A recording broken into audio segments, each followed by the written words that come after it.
get the real deal now. Gonna kick this sorry ass out on the street. Tell what you got. You used to think you owned the street. We're back to back. Your ass is dead meat. What is going on, ladies and gentlemen, and welcome to week number 4 of the Lowdown Show on No Holds Barred Wrestling Podcast, the weekly episodic podcast where me and my co-host review and discuss Raw and Smackdown from the past week, as well as any important headlines in WWE, and of course our Twitter poll segment named the Luke Gallows Polls. Well, a little different this week with the polls, so we'll get into that later. But I'm your host, the self-proclaimed greatest host, Kyle Masters.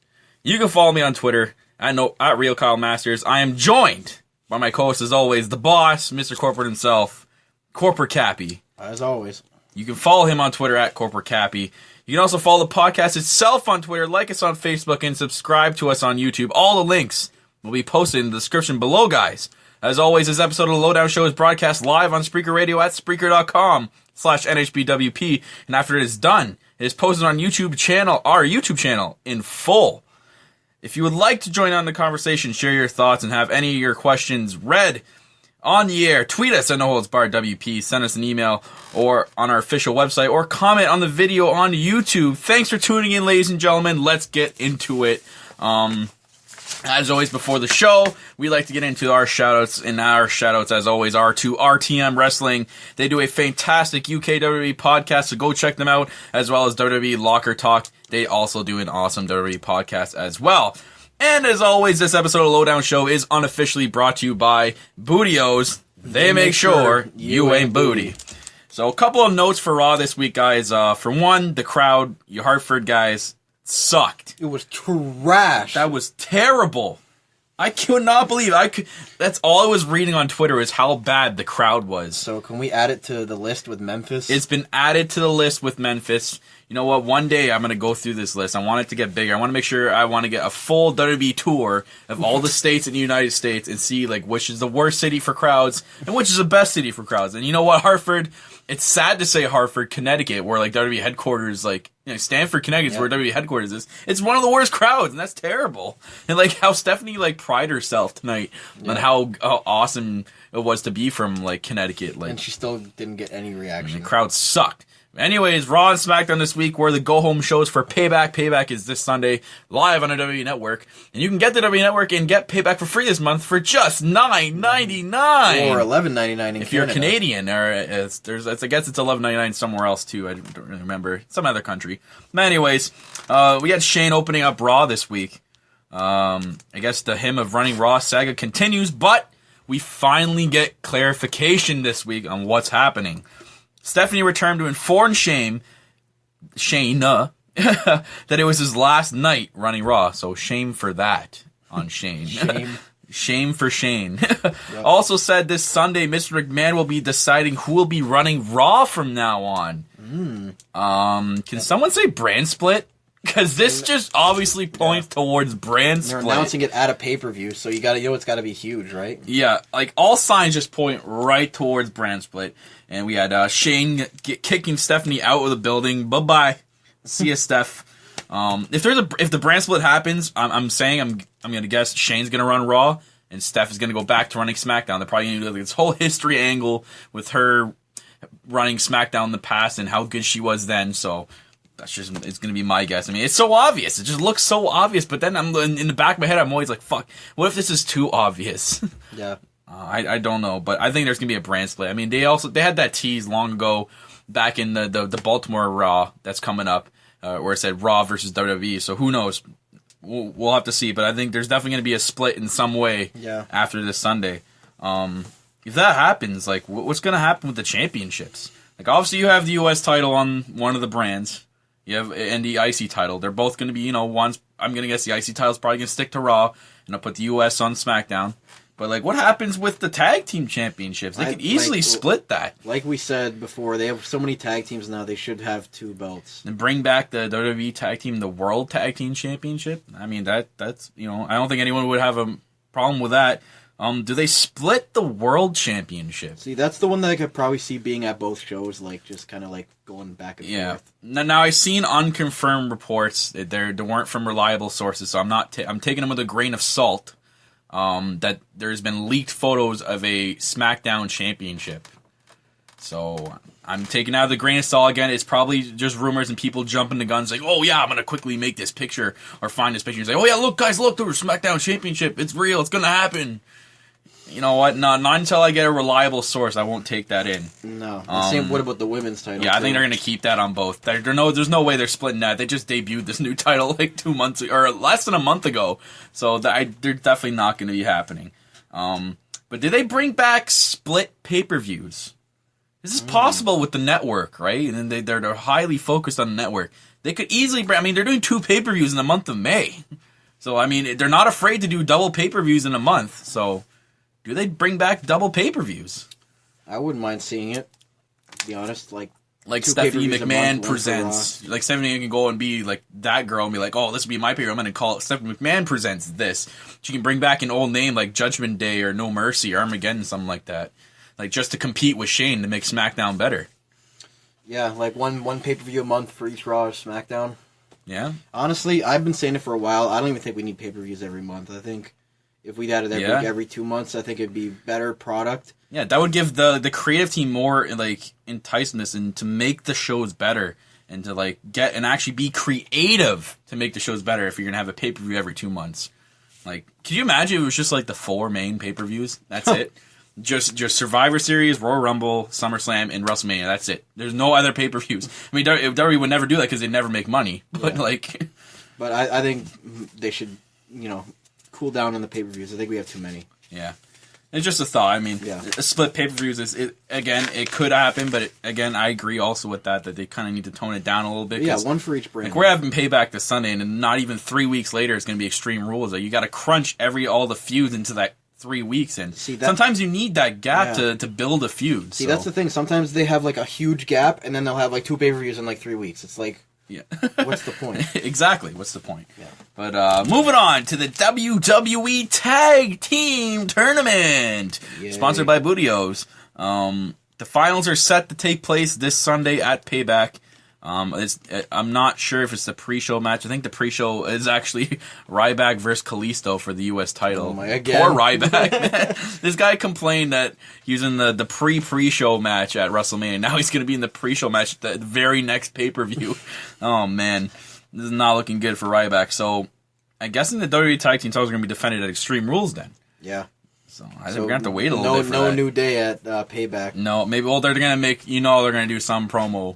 Maybe, like, be at ringside for the winners. Yeah. Anyway, New Day opened up in the ring with a hilarious promo, as always. Both Vaudevillains and Enzo and Cass also came out. They cut promos at each other. They were actually, like, really funny.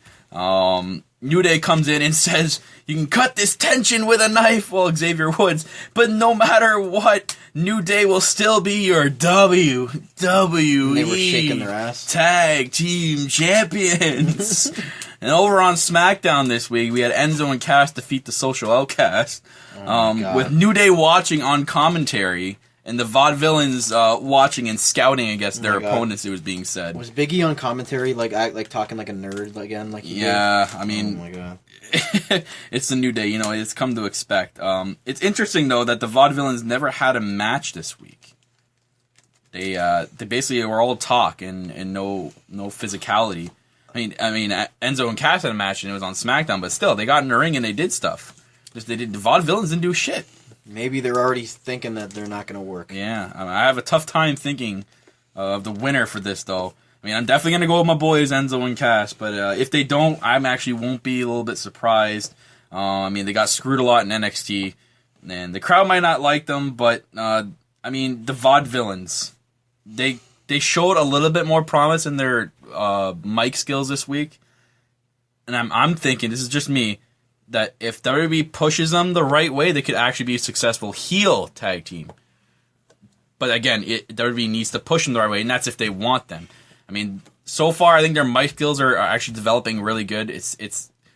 I mean, I'm not a fan of their in-ring work, like that old school type wrestling either, but if they're gonna push these guys, they need to tweak it up a little bit. I don't know. I just don't think their gimmick gets over on the main roster with the kids, because the kids really don't know and then that's what you got to do. You got to play also to the PG era part, and you got to play the kids, and the kids don't know that. Like we said the last week and the last couple of weeks about these guys, like if these guys are going to work, you need to tweak them just a little bit, not that much. I mean, their mic skills are unbelievable. Like the way they present themselves and how they correct people, it's hilarious. It's funny. Like the crowd loves it. It's the in-ring product that they need to fix. Yeah. Speaking of New Day, it doesn't feel like they're completely babyface like they're supposed to. I think they feels like more like they're tweeners, which is perfect for them. Like WWE, do not change this. Do not touch that. Leave it like this, please. Yeah, don't turn them complete babyface. I saw what happened last time they did that. Yeah, I really hope they don't touch them. I'm loving the New Day right now. So it should be a good feud after Payback, leading into their Extreme Rules match, no matter who wins. So it's going to be interesting to see who comes out on top at Payback. Speaking of tag teams, let's move on to the Bullet Club. Mr. Gallows and Anderson making their in-ring debut on Monday Night Raw. They made their debut versus the Usos. They had some interesting attire with their entrance in-ring attire. They're wearing these white, like, leather, like, jacket kind of thing. Sort of like what Miz wears, but, like, white. And they had the GB logo on all their attires, which a lot of people, if you're not part of the indie crowd, you have no idea what the hell that means. If you're part of the indie crowd and you know what the hell that means, apparently it's the same attire as they wore at Wrestle Kingdom 10 back in Japan, and it refers to their gimmick as the Good Brothers. That's what GB stands for. But I'm thinking they're just wearing something right now until they get the Bullet Club thing going, so it's just like something to wear for now. Yeah. So I don't think this is going to be like their permanent gimmick, the Good Brothers. I highly doubt that. I really hope not either. Anyways, into the match, it's come to expect. It kind of was a squash match. And after the match, they started beating down on the Usos, and then here comes Roman Reigns. Great. Down there, come for the save. Yay.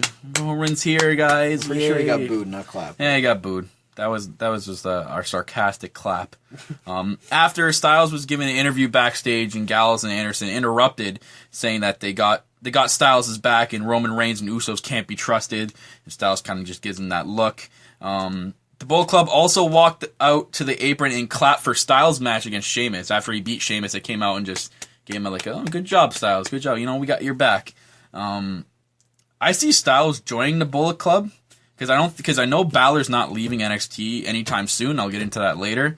So I think this will happen. I think Styles, I'm still in the back of my head, Styles is going to join the Bullet Club. But do the Bullet Club play a factor in the championship match? Yeah. Or could they get banned maybe from the match? Like maybe at the pay-per-view they ban them from appearing in the match so they can't interfere with the championship match. Like maybe Mr. McMahon says something like that. Or maybe they'll screw... This is an interesting prediction right now. Maybe they screw Styles and Roman Reigns joins the Bullet Club. This could happen. This is my theory. I'll go with it. He officially embraces his being heel. He would probably actually get over with the fans. Yeah. Or booed the right way. Like, obviously he would get booed if he joins the Bullet Club, and the Bullet Club would get booed, but then he'll get booed the right way instead of trying to be, the guy and getting booed. Yeah. I'm not a bad guy. I'm not a good guy. I'm the guy. Yeah. Shut up, Roman Reigns. Some cricket noises. Yeah, we need. I'm gonna get some cricket noises for the show next week. This would be honestly awesome, though. If Roman Reigns was the one to join the Bullet Club, I'd be... Nice swerve there. That'd be the best swerve. But, I still think Styles is going to get screwed over by them, even if Reigns doesn't join the Bullet Club. But yeah. Maybe. And then Styles kind of feuds with Gallows and Anderson, but then he needs a partner, right? Y2J, no? And if they're not calling Balor up anytime soon, this is really hard. This is really interesting to see what they're going to do this Sunday. But, I think when Balor does get called up, he's definitely going to be doing something with the Bullet Club, whether or not is he joining the Bullet Club or he becomes the Balor Club, as he was teasing for a while. So who knows? We'll see what the direction is when it gets there. That's going to be interesting, though. Yeah. We're going to be waiting to get swerved at some point. Oh, yeah. Speaking of Roman Reigns, crickets, he faced Alberto Del Rio, your boy, in the Raw main event. I know, and Match sucked. It was that, yeah. Well, I thought it was not too bad of a match, but I think they're looking to save Roman Reigns for the pay-per-view, like not to get that physical, because obviously he's a champ and they don't want him to get injured. So maybe not to have a great and risky match with Alberto Del Rio, because Alberto Del Rio goes hard in the paint. Yeah. Not to quote the Usos, but you know what I mean. Like, this guy shows up and he works really hard in his matches, so maybe they need to tone it down a little bit just for Roman Reigns so he doesn't get injured heading into their championship match on Sunday. I mean, they've already had a world champion get injured in the last year, and he's on the shelf still. And many other injuries. Yeah. After the match, though, Bullet Club came out and attacked on Reigns. Styles then runs in and tells Gallows and Anderson to stop and tells them to leave the ring. As Styles turns around and them leaving the ring, he gets Superman punched by Roman Reigns. And then Gallows and Anderson get back in the ring and try to fight Reigns off, but Reigns beats them down. And then Styles comes out of nowhere with the phenomenal forearm and lays out Roman Reigns. Damn, man. Things are looking very interesting right now. It makes Sunday's match to be really interesting to see the outcome. But over on SmackDown, fantastic Friday Night SmackDown, Reigns opened up it. That's how fantastic it was. Roman Reigns. To probably the fake crowd noise cheers. And crickets. Oh, joy. He came out talking, still thinking that Styles is working with Gallows and Anderson, obviously. But then Miz interrupts for some reason. Because, Miz has something to do with this. But SmackDown, whatever. It's cool. SmackDown. With Maurice? Yeah, with Maurice. That led to the main event of Miz versus Reigns. That was the main event of SmackDown this week. Put that through your head. The Miz versus Roman Reigns. Phenomenal. And you Miz fans out there are probably yelling at me going, oh, well, he was in the main event of WrestleMania 27. You should be in the main event of SmackDown. Yeah, well, he's in the main event of a shitty-ass show, just to let you know. Luke Gallows and Anderson caused a DQ and beat down Roman Reigns. Then the Usos and Styles came out for the stave. Styles. So WWE's giving us double takes now on AJ Styles. Actually really excited for a championship match now. Because now you have Styles beating down Roman Reigns on Raw. Then now you have him saving Roman Reigns on SmackDown. They're keeping us on the loop right now, trying to guess what happens. It's actually making the championship match actually exciting to watch for once, because we know Styles is obviously going to make this match better. It's not going to be Roman Reigns to make it better. So I can't wait for it now. I'm actually really pumped for this Sunday. Yeah, this is actually turning into a pretty good feud. Yep, and AJ Styles, one of the best wrestlers in the world, so hopefully he can... But do you think AJ Styles is too over as a babyface to turn him heel if they do? That's why I knew you were going to ask that. I have no answer for that. I have no answer. I can't. I have to, basically, all I can tell you is I have to wait till Sunday. I have to see the outcome, because honestly, it's going to be so hard to make my pick for Sunday, too. But moving on to the women's division. So again, for another week, as we've been constantly saying on this show, we only have one women's match. And it was on Raw. There was nothing on SmackDown this week. It was on Raw. Honestly, WWE better be saving this because of the brand split, or else they are in trouble with this division. What are all the divas or women doing backstage? What are they doing? Exactly. You know what the Raw match was? It was Emma versus Natalya. That's it. It had nothing to do with her match on Sunday. It was just, I guess you can say it made her look strong. All she did was make Emma tap, and there was no Charlotte interference, no Charlotte watching, nothing. Isn't Emma feuding with Becky? And Emma's supposed to be feuding with Becky Lynch. Why did that feud starting? That was supposed to start into nothing. I don't understand. I mean, what can I say? I guess you could, whatever. I can say good for Natty and Emma for getting airtime. I mean, it was a decent match, but still, come on. One match and no other divas. And wasn't that Emma's, Raw re-debut? Yep. And she lost? Nice. So over on SmackDown, there wasn't even a match. There was no match. Not that I am surprised because it's SmackDown, but still. Natalya and Charlotte with Ric Flair were the guest on Ambrose Asylum. So guessing that's a weekly, now it's become the new highlight reel, is the Ambrose Asylum. Both cut promos about their match this Sunday at Payback. But something actually worth talking about happened, though. And has nothing to do with the women. Oh boy, our boy Ric Flair. Ric Flair got in some shit. Our boy Ric Flair said something that apparently got blown way out of context. When Natty said Brett would take care of Ric Flair at Payback, Ric Flair then cut a promo and got really, really fired up about it and how he's beaten Brett all over the world, and it ended it by saying, "Kill yourself" to Natty. Okay, so everyone hold up. After much research, rewatching the tape, it was not that big a deal. It was handled well by Natty with her response in the ring to it, and how she just carried on the conversation. But Rick just slipped up. I mean, he's the OG TV 14 guy, he's right? He's got no filter. He's the TV 14 era guy. He's just like, he forgot about the PG era. It was something like he slipped. I mean, it's a mistake Ric Flair shouldn't be doing anymore. Yeah, but when you're half lit in the bag already, you know. I mean, Rick, good thing it was Smackdown. It was taped, eh, bud? Yeah. But, you know, being this set aside, the women's match at Payback should be a good one, I'm guessing. And the women's division does need to get better. Like, is this the end of the Natty Charlotte feud?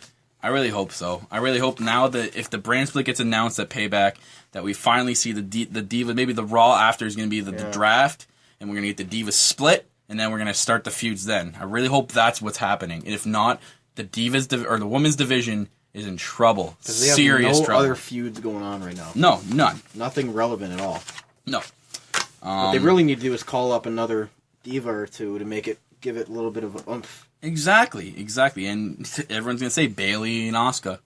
But, I mean, Asuka's the women's champion right now, and I think Bayley needs to rematch. Exactly. You got to get the newer Divas in NXT going so you can call those people up. You got to get Carmella going. You got to get Alexa Bliss going. Not Eva Marie.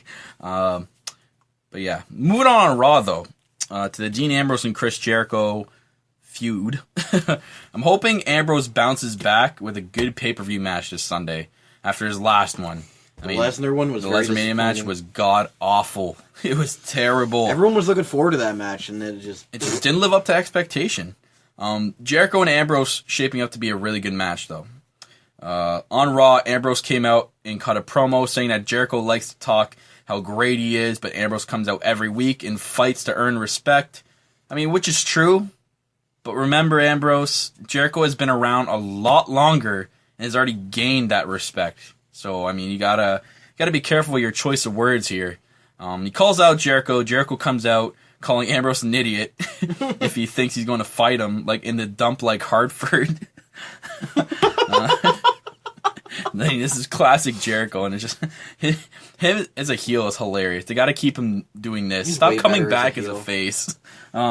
He tells Ambrose he should be on his knees and to kiss his boots. And Jericho also wants Ambrose to apologize for stealing the highlight reel. Stealing the highlight reel. He didn't steal it. I don't understand. What, he can't just get his set back? Apparently. Ambrose was holding it hostage or something. Yeah. In the shopping cart. Yeah. Ambrose apologizes, not for that, but for Jericho for buying hideous boots and other things. But isn't going to be sorry for beating him on Sunday. They attack each other, with Jericho getting the upper hand and giving Ambrose the walls of Jericho on top of the announce table. It felt like Jericho put up the better promo, and it almost feels like he's holding this feud together. Like he's the only one that's keeping this feud together, and it's sad because I'm wanting Ambrose to work, but it just feels like he should be doing more. Yeah. His Raw promo, his segment it could have been better. It could have been better. I mean, we would have to have one of their shows. I think Raw could have been better if the Ambrose was silent and the highlight reel was set up and this shit happened. But none of that was up, or none of that would happen. Ambrose's asylum happened on Smackdown, and Jericho was not even included. Nothing with this feud happened on Smackdown. Absolutely nothing.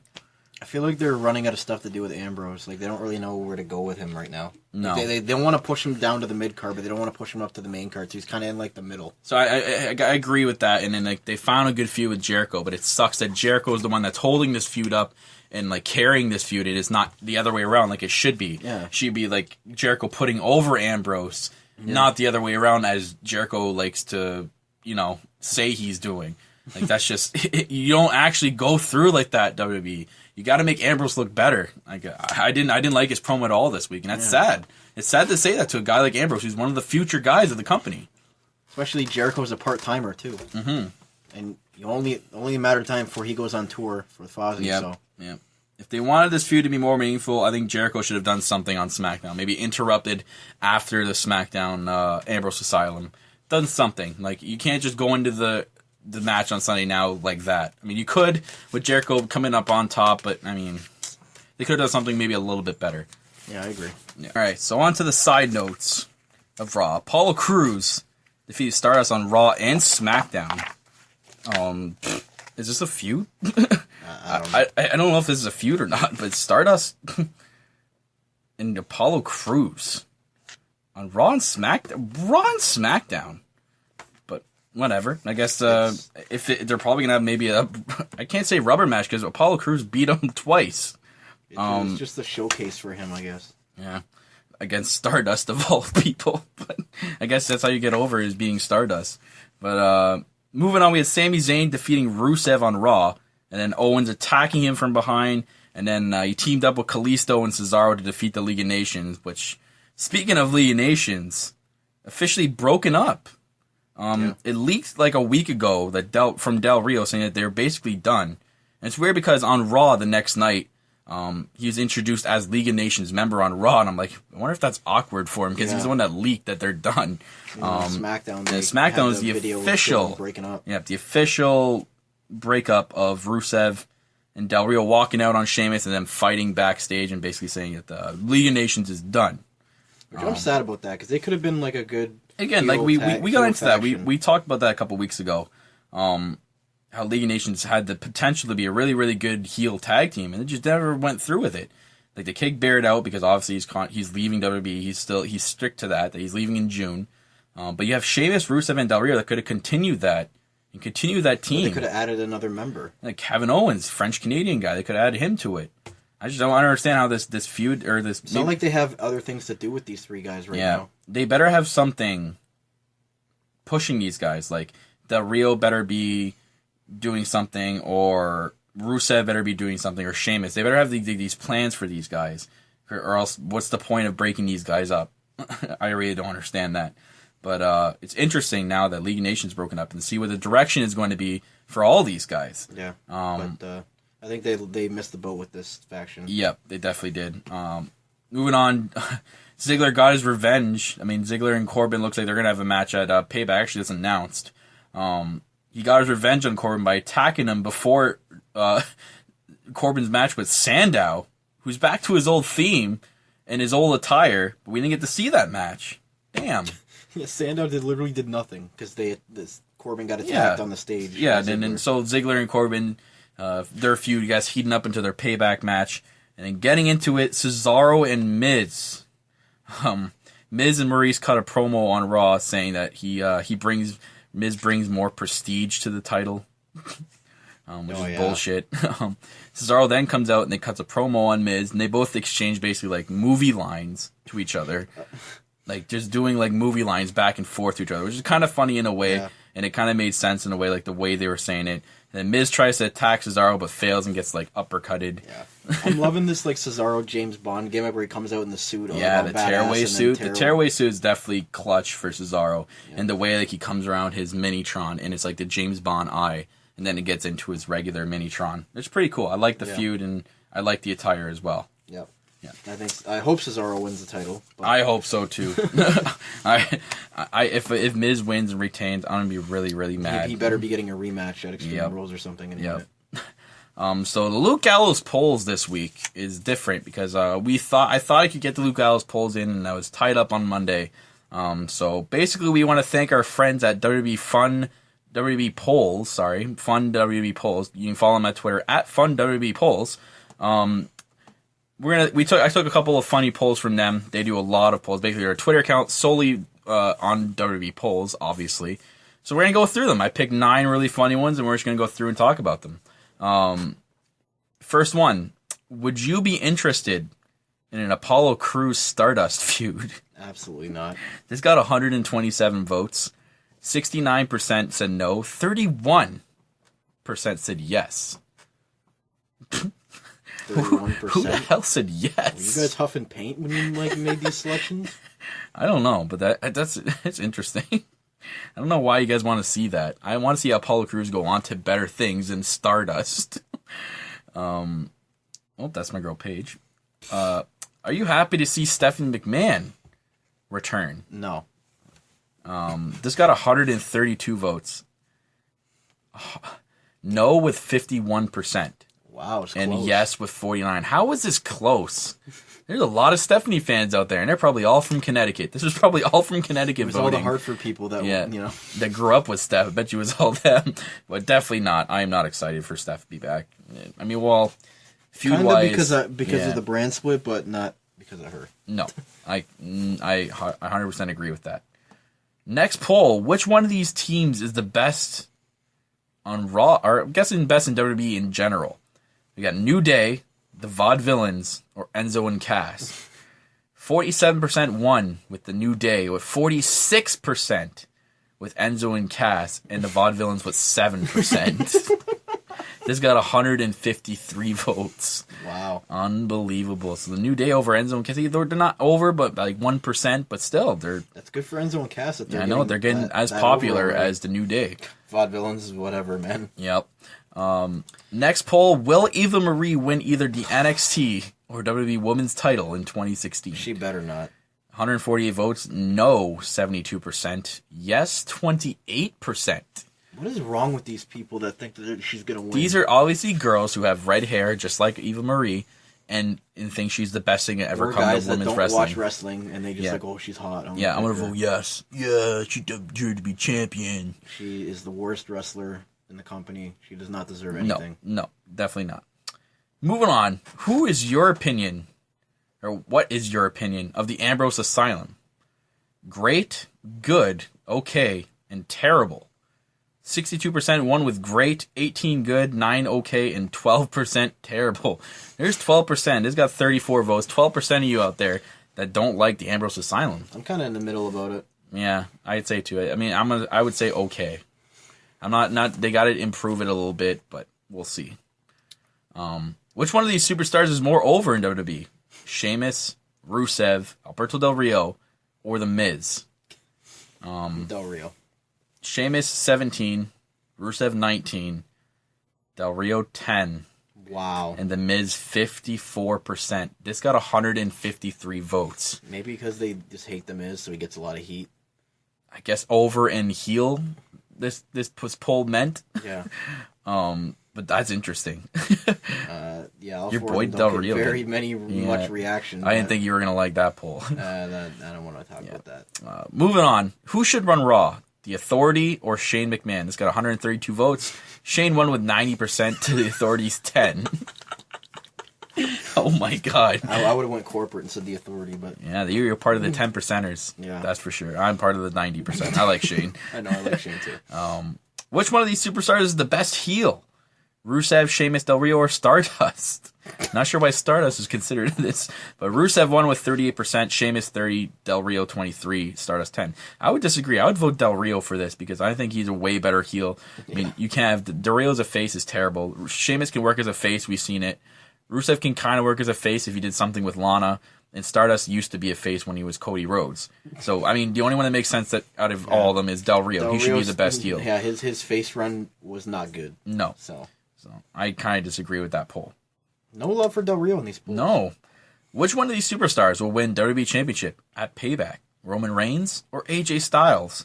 This got 183 votes. And I really don't like reading this, but 64% said Roman Reigns and 36% said AJ Styles. Like I said before, parents, you got to stop getting your kids on Twitter. Yep. And I think this is going to probably what your prediction is, and you think these are probably people that think the Bullet Club are going to screw Styles, and that's why Roman Reigns is going to win. I really hope, though. I really hope this is not you guys liking Roman Reigns. If so, then there's some, you know what, you got to stay off Twitter. Exactly what you just said. Exactly. But that's it for the polls. Thank you, Fun WWE Polls. And guys, go check them out on Twitter. Moving on to the last bit of the show, WWE news. Interesting news this week.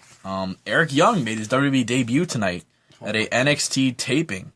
He came out and he stared down with Samoa Joe. It was also announced at the taping that NXT TakeOver Special main event. The next one will be Joe versus Balor in a rematch for the NXT Championship. But it remains to be seen of what Eric Young's future with NXT is. So it's crazy how much all these TNA talent guys are just coming over now. So, and man, TNA's on its way out, so it makes sense. Moving on, WWE announcer released. Rich Brennan was released from the company. I don't understand this. Apparently, the reason is unknown right now still. So maybe there's something we're not seeing. Maybe something backstage. Something happened. So hopefully the news gets released and then we'll get it out to you guys. Hopefully by the next show.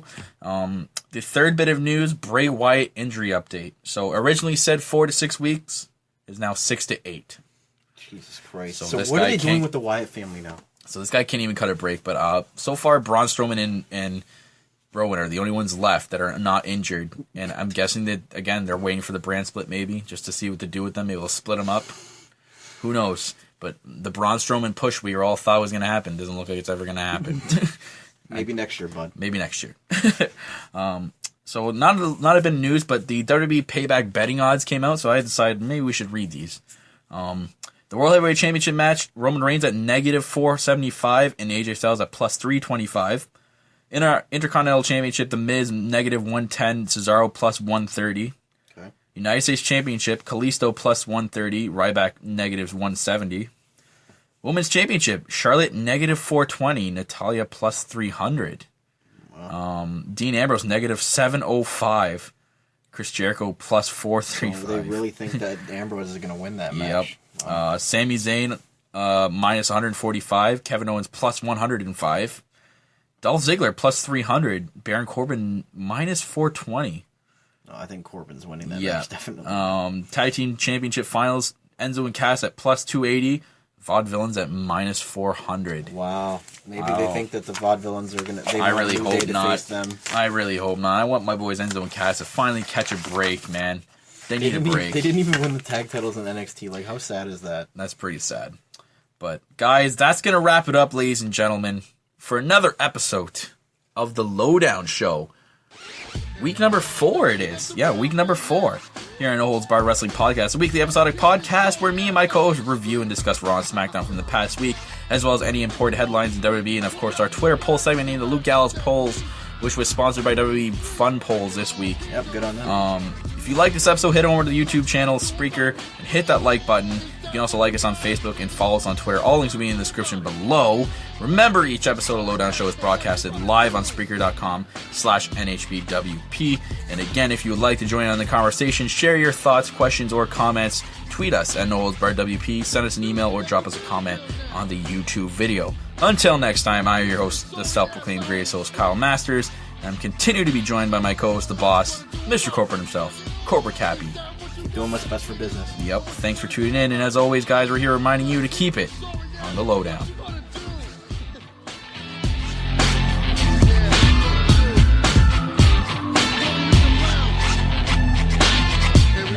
You're looking at the real deal now.